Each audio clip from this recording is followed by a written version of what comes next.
qu'est-ce qu'il faut attendre? Il faut qu'il y ait un mort. Il faut vraiment qu'il y ait un mort pour que nos politiques prennent la mesure du danger et de la menace dans laquelle vivent les musulmans en France.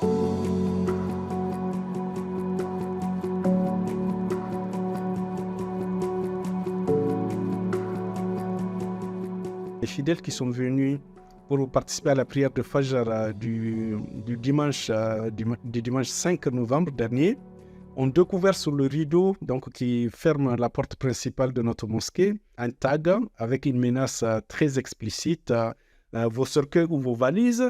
Et de l'autre côté, il y a le mur parallèle de la mosquée. Il y avait sur un mur cette inscription « La France aux Français ». On a constaté les faits le dimanche matin. Moi, j'ai été saisi en début d'après-midi de l'incident. Donc, j'ai aussitôt appelé le directeur de cabinet du maire, qui a donné instruction à la police nationale d'intervenir. On n'a vu la police nationale que le soir, qui m'ont conseillé d'aller porter plainte le lendemain. Et donc, de ce moment-là, de ce dimanche soir jusqu'au vendredi, jour de la prière de Jumu'ah, de la grande prière du vendredi, on n'a eu aucune ronde de police, on n'a eu aucune sécurité particulière qui a été mise en place et surtout aucun média qui a été informé de cette menace de mort contre les musulmans à Pessac. De mon point de vue, ce qui peut permettre d'expliquer la recrudescence de ces actes, c'est l'impunité.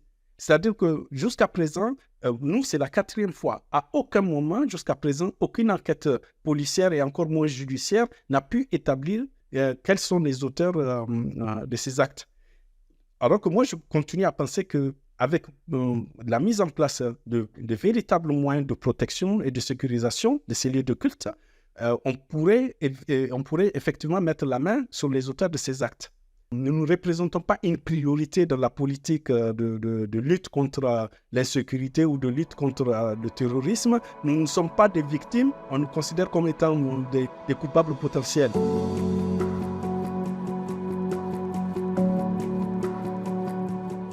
Et donc, dans la foulée, les tags ont commencé, puisque nous avons été étiquetés, nous avons été jetés en pâture par les médias à l'opinion publique comme étant une mosquée salafiste, intégriste et qui soutient des thèses terroristes en veux-tu, en voilà.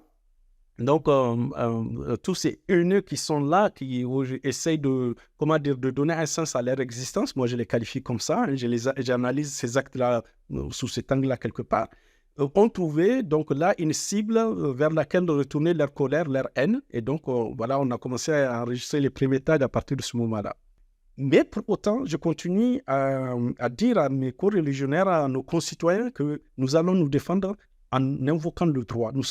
La France a encore un état de droit. Et c'est ça qui a été confirmé par la justice, aussi bien au niveau du tribunal administratif de Bordeaux en mars 2022. Le ministère de l'Intérieur en personne a fait appel de cette décision auprès du Conseil d'État. Et nous avons été devant le Conseil d'État qui a confirmé la décision des juges du tribunal administratif de Bordeaux, donc en avril 2022, un mois plus tard. Et donc, ça a été une victoire vraiment du droit, une victoire de l'égalité des citoyens devant la justice. Moi, je l'ai vécu comme ça. J'ai insisté profondément auprès de notre communauté, en tout cas au niveau de la mosquée de Pessac. La difficulté qu'on a à se faire entendre vient véritablement de cette incapacité que nous avons à nous unir pour défendre nos droits ensemble, comme un seul et même corps qui est attaqué dans sa chair, qui est attaqué dans ses droits.